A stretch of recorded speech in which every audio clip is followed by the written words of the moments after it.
Our next speaker is Alex Talbott, and Alex worked in NHS communications before leaving to set up his own digital comms events management consultancy alongside his wife Nikki. He was a co-founder of #NHSSM 6 years ago, which has fantastic Twitter chats on the first Wednesday of every month. The last week was about STP engagement. I think there are fewer people on that, but I think there are probably lots of followers rather than contributors because it's such a big topic. You can subscribe to a weekly bulletin on WhatsApp to get some excellent tips and signposts to great blogs and reports. Real must see that one. And he's the author of a brilliant guide on the NHS employers website for NHS staff on using social media, and that's one of the gifts, one of the many gifts that we've got on our gift list for you. So I'll hand over to Alex.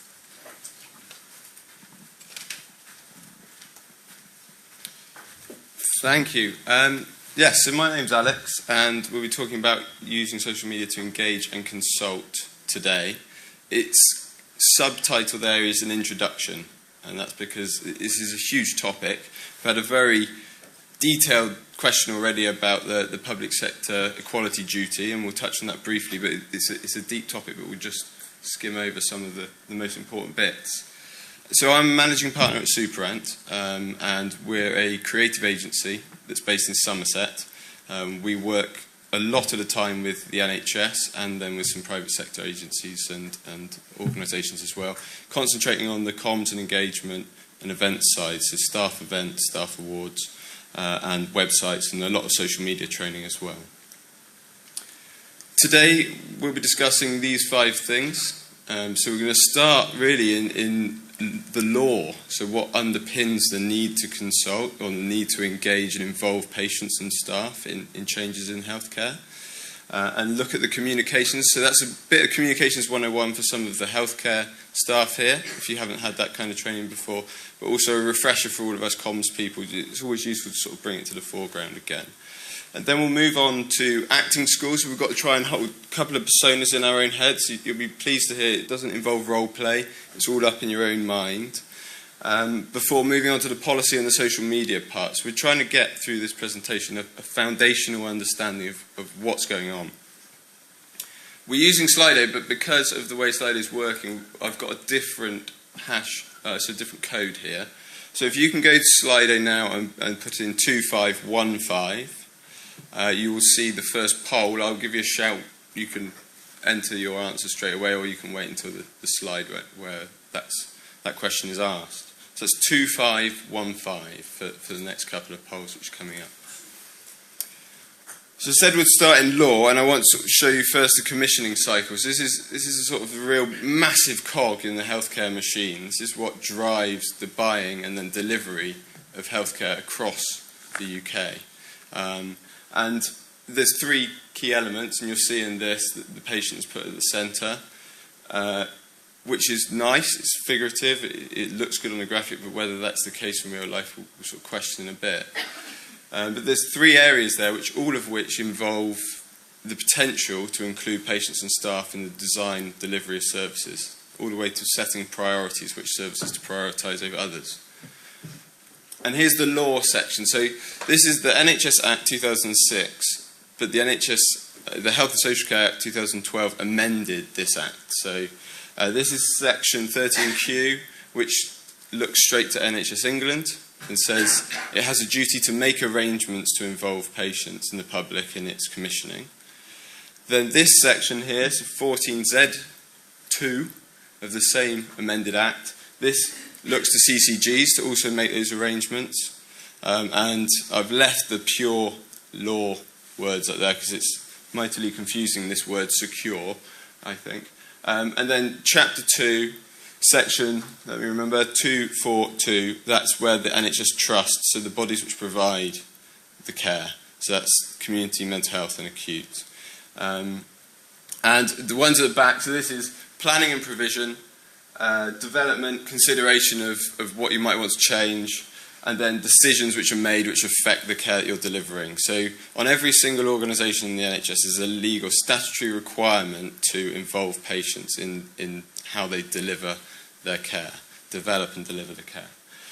But you'll have noted in there that there's this make arrangements. There's no real formal description of where those arrangements should be, like what line is too much and what line is too little. So we see a lot of differential treatment of that law across the NHS, which is usual. There's nothing terrible about that, but it should get better, I hope. This is the ladder of citizen participation from 1969.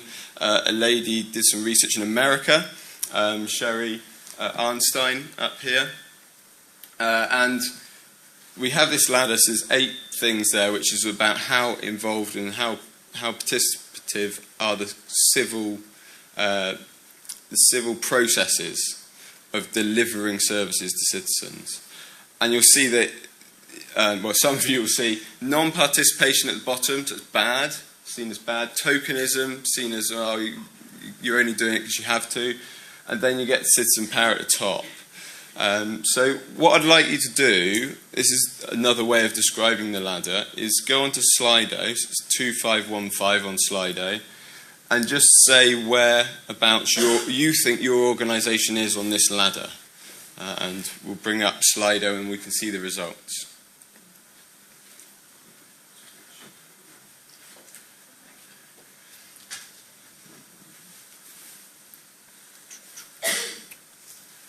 I tell you what, we won't see the results there because that isn't the admin, but I have the admin on my phone.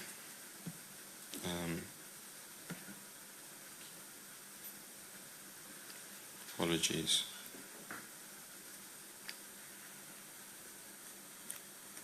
If you input one of those answers, Good point. Okay, I'm going to say my organisation is at, where should I put it? Where's Super Ant? Super Ant is about involving, so if we answer involving. Thank you, Kate, that's a nice workaround.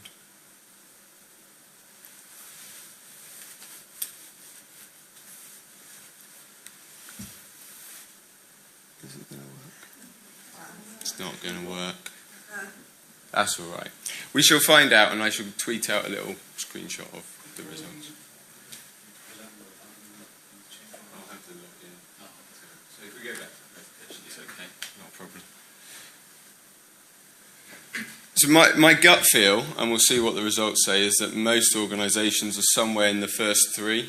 I think that's fair. I think it's a question for yourselves professionally and as a member of the public whether you would want to be in partnership or devolve the responsibility for doing these services. But social media can help with all of these forms of engagement and participation.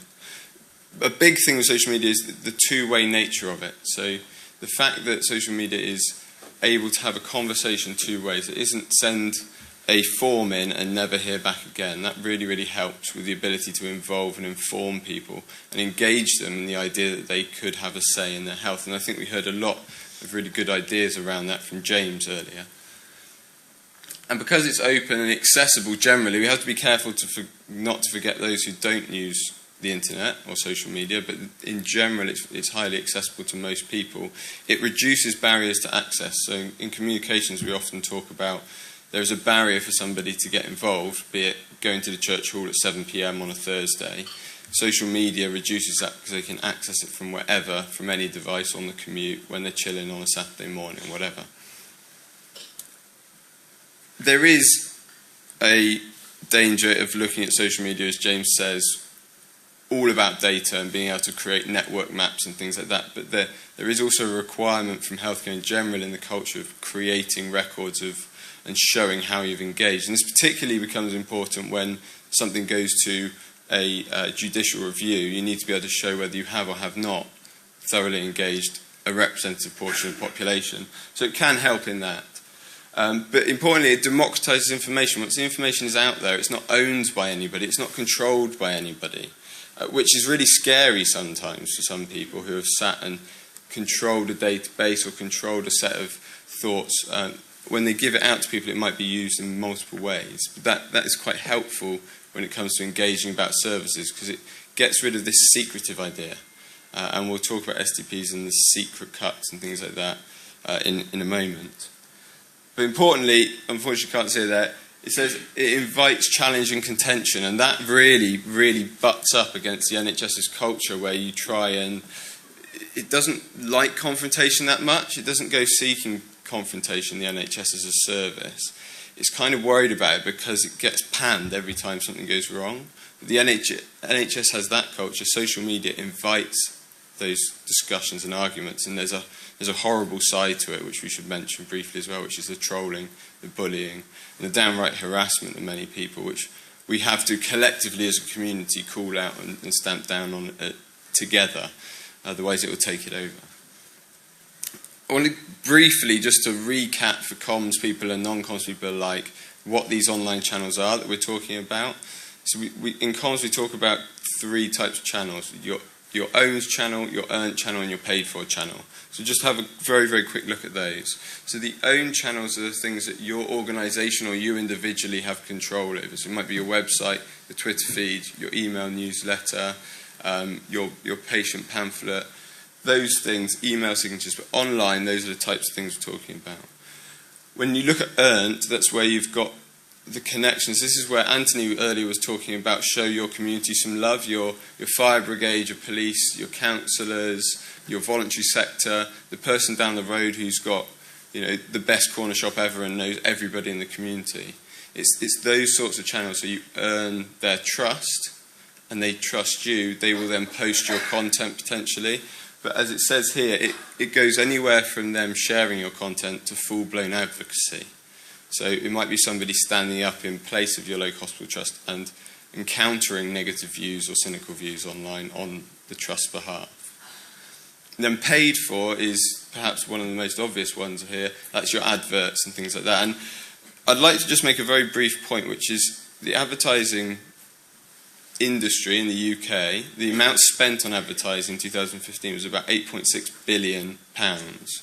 And the internet portion of that was the largest portion by far, by 51% against all the others. And then within that, the biggest portion of the internet ad spend was on search. Now, to my knowledge, the NHS is particularly poor at utilising these tools. So trusts, CCGs, CSUs, etc., don't even have a MasterCard or a Visa to buy the advert from Facebook or buy the advert from Google. And Google and Facebook don't interact with the invoicing system of the NHS. So we're sort of stuck at that barrier to access again. This is a huge thing, and we need to take better advantage of this, really, nationally and locally. The main thing here for comms is fish where the fish are. Do not reinvent the wheel. Please, please don't reinvent the wheel. Don't try and create a Facebook for your hospital. Facebook's already done it. You just have to accept that and go to where your patients are. So you have to do your research. You have to know where they're going and the people you're involving are going. So here's your acting score. I'd like you to think, as your organisation's CEO, what's your biggest priorities? So this might be that you need more nurses, or your emergency department has a couple of consultants missing out of it, or if you're in a CCG, you're really trying to get your head around how you can cut some back office costs. So if you could just write down your organisation's #1 priority, that would be really helpful.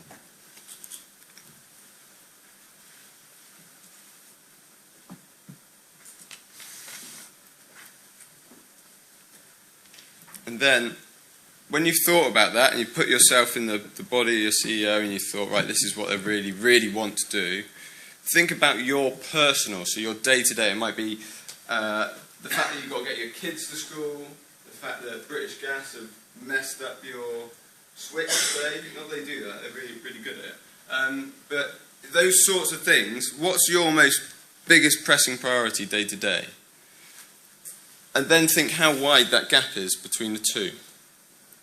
So you've got a persona of the organisation saying, this is really important, we need to change services and reconfigure and make ourselves sustainable, we need to transform what we do.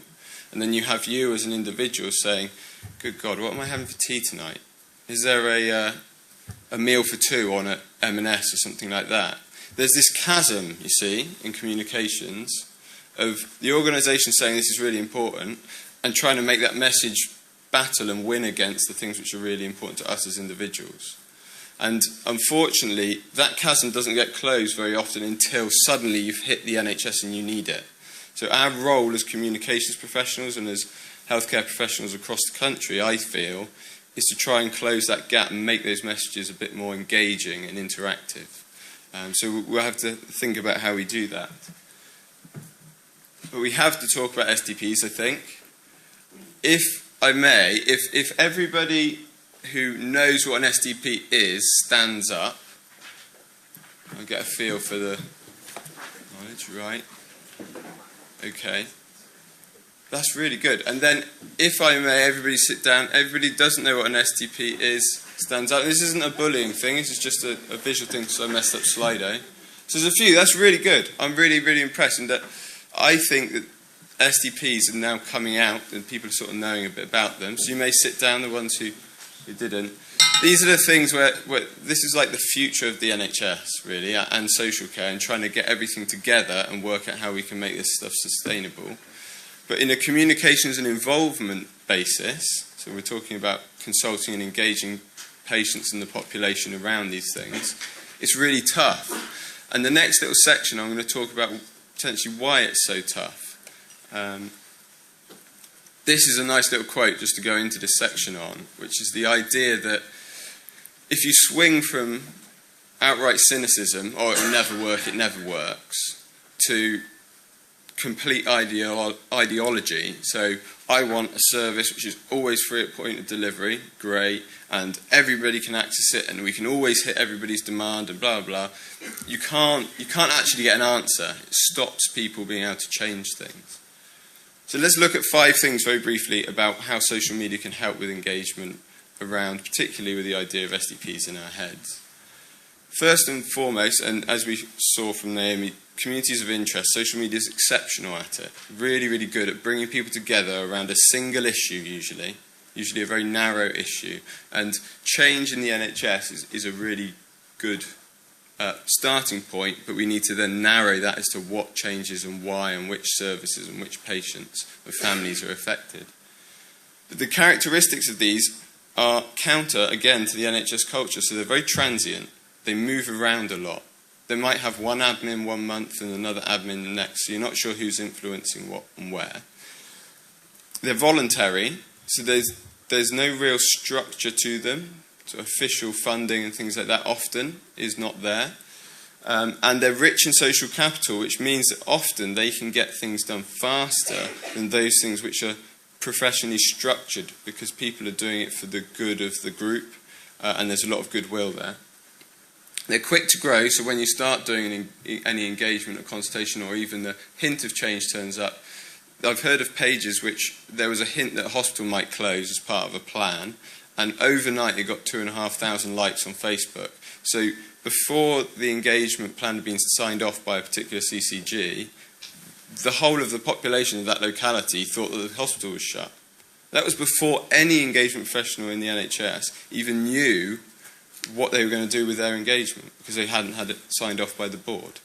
So they're really, really fast, these things. They're diverse, and that diversity is that there's a lawyer there, there's a healthcare professional, there's a local counsellor, there's a local shop owner. So they're quite clever. They've got people with a range of skills, be it law or the ability to put some posters up in a shop, those sorts of things. But they have very narrow objectives. And when I feel for Anthony sometimes that he's got to get all of this new care models and make it into a cohesive message. But it only takes one simple message. They're going to close our hospital. They're going to close our hospital. No, don't want that. None of that. None of that. Thank you very much. The message is done for. It's really hard to get through those narrow objectives. So we need some of our own. I realise I'm running on, so I'm getting excited. So I'll speed up. I've used a stupid word here, which is lexicon, which means the words that you use. So it's the sort of thing where you say, in the Midlands it would be all right, duck, and where I'm from in Somerset it would be, hey love, how's it going? Those kinds of things. It's sort of local dialect. So lexicon is language, and that's really important. And social media, it really doesn't work if you speak like a corporate sort of bot. You need to talk person to person, and we've heard a lot about that. This is a lovely quote which is sort of underpins why language is important, because you change things by having good relationships and good trust, and people who feel that they can trust each other and take responsibility. Then a big one here. So in comms and in sort of not technocratic, but in organisations which have a lot of technological requirements, so things where there needs to be process, like surgery, or education fields like medicine, for example, which is all about high levels of detail and understanding, and really technological stuff going on, the tech language doesn't work with people's view of the world because they're using emotion most of the time. So logic doesn't beat emotion, emotion beats logic in communications. And we see a great example of that is vaccination. So people who are anti-vaccination will not turn around and get vaccinated if they're then told all the science behind it. It doesn't work. You need to empathise with their point of view and understand why they're emotionally negative towards vaccination. And then when we're looking at some of this stuff with emotion, here's a tweet from a chap who's up in Warwickshire. He's a head of comms, and he was going to SDP Q&A, and he asked, are there any questions? And people didn't ask, what's the timetable? When's the next meeting? What's the sort of governance arrangements around it? People were asking here around, where are we going? What does it look like when we get there? What does it feel like? Why are we changing these things? So they're concerned about the feel of these things. And social media, particularly then, if we take the example of consulting and engaging with people, because it's two-way, because it's open, because it democratises information, you invite negativity. And collectively as a service, I think the NHS and the people who work in the NHS need to be given the ability to engage with that negativity and not be scared of it. And we were hearing there about shutting down social media, and that still goes on. It's because they're scared of what happens if somebody says something nasty. This isn't particularly nasty. This is just somebody voicing an opinion, and we need to learn to be able to engage and work with that negativity. And that's just some person, a person in the public. This is a political party who, on the SDP message, and you'll have seen this, so this is a Green Party. It says, STPs lay out how 22 billion of cuts to the NHS over the next 5 years will play out across the country, with the absurd expectation that services will improve too. So they've set their stall out there, and collectively as comms and engagement folk, we need to be able to have an answer to that. So is it that it's 22 billion worth of cuts? Is it that we're having to work within a budget that we're given, and that's the way it is? Do we need to be a bit more honest about these things? They're questions to you, I suppose. Resourcing all of this, it isn't 9 to 5. It doesn't work like that anymore. If you go to Love Our EU Staff and have a look at that hashtag, that shows from the experience of NHS employers and the people who are behind that it has to be run through the weekend. Often is where the engagement is. And weirdly, for people, you need all these things. So all of you folk there who have, in front of me, have digital comms in your title. I do salute you, because I think you've got a tough job. To do it well, you have to be given responsibility to be able to answer and be the voice of an organisation online with permanency, so your words stay up there. Sorry. You need to react fast. You need to be able to work outside your 9 to 5. You need to be able to have admin-like processes. You can't be going off and getting sign-off for this tweet and sign-off for that tweet. It just doesn't work like that. And you need great writing skills. But beyond that, you need great knowledge of what's going on, so you understand the nuances of policy and law and the structure of the NHS.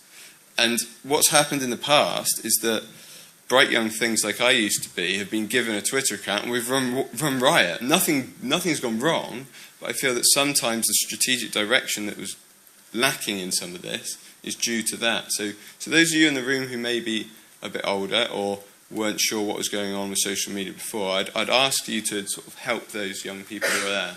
So I come up with a person spec here, somebody who can do this engaging consulting online and bring the patient voice in to the service. So they have to be adaptable and flexible, and they have to be highly digital literate. So as I've proven today, I'm not digitally literate enough to use Slido. That's a bad thing, and it's recorded, so I'm stuffed. But this bit here around 2 personas at one time, that's the whole acting school idea. When you're a communicator, when you have to be able to hold a completely perhaps abhorrent view in your head compared to your worldview, and recognise that it's a real view from somebody with a brain with trillions of neurons in, that they've come up and created that view, and that's the way they feel, look and feel. This is more a slide for you to take away, so don't try and read it per se, but this is your map as to how to do social media from a strategic perspective. And link this back into your business objectives, and you've got some evaluation there. You have to go back and then evaluate against your objectives. And then a nod to NHSM, which Caroline very kindly nodded to, and the WhatsApp bulletin. So this is a weekly bulletin. Just text NHS Go, NHSM Go, and I will set you up on the list, and then you'll get a weekly round of the latest news and views on social media and digital comms, which is proving quite popular at the moment. So I shall end there, a whirlwind tour, but if you have any questions, either ask them now or find me in the breaks. Thank you very much for your concentration.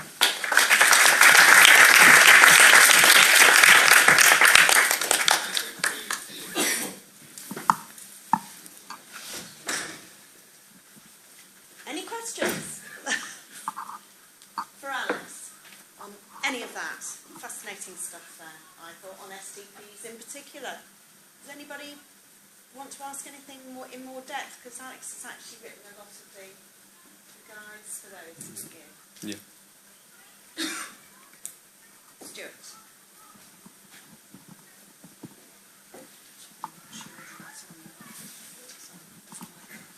Hi. Have you any experience of people using things like Slack? So modes of communication that are maybe a bit more flexible than things like WhatsApp.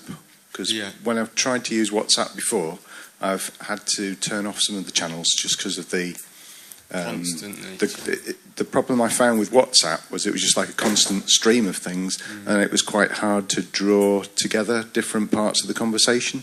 So WhatsApp was working fine if you could be online all the time, reading all the comments. It wasn't so good to kind of check in later and then figure out what the threads of discussion were. Yeah. I would say if you're trying to run a team on WhatsApp, you've got to have a reason to use it. Often setting up things like Christmas party, but whether people would do that on a Facebook group instead. Slack as a potential thing, I think it works well. It's the same with everything. Slack, Yammer, Trello. If you use something like Zendesk in a more customer service basis, you need to get people to go there 100%. Because if they only go there 20-30%, you maintain the old channels, and then you're doubling your work because you have to watch Slack and email. But Slack for project management is really good, I've found in the past. Yeah. Another question, Alex, if I could. Yeah. Have you come across any examples of people using chatbots to sort of automate some of the processes whereby people can raise a question or concern with an organisation? Maybe something that could help out the idea of running digital channels 24/7. No, I haven't. I think you've hit upon where we'll end up, because you can't have people on it all the time. But I don't think society's got its head around chatbots yet, so I would highly doubt the NHS will manage to get around to it in the next 6 months, maybe in the next 12. I'd hope that 1 or 2 trusts were using it. Yeah?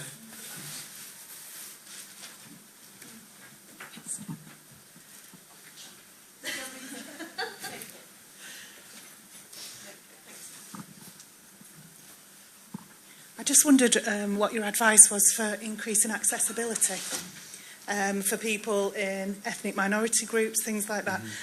People who can't perhaps type, people who... I know there are different facilities out there, but I just wondered what your advice was to increasing engagement for different groups that are hard to reach. I would always suggest that lies within the empathy part that we were talking about. It takes quite a lot of intensive work with somebody who's maybe not come across online or needs to learn a new software package for the input, for example, where you can't use your fingers but you maybe use your eyes or your voice instead. So it's being able to find the time, but there is a growing number of third sector organisations like Tinder Foundation, Get Online, things like that, who are helping. So the first port of call I would say is to go to there, because they're the ones doing it and they're the ones with the experience. And I can point you in those directions at lunch if you like. Okay. Thank you very much.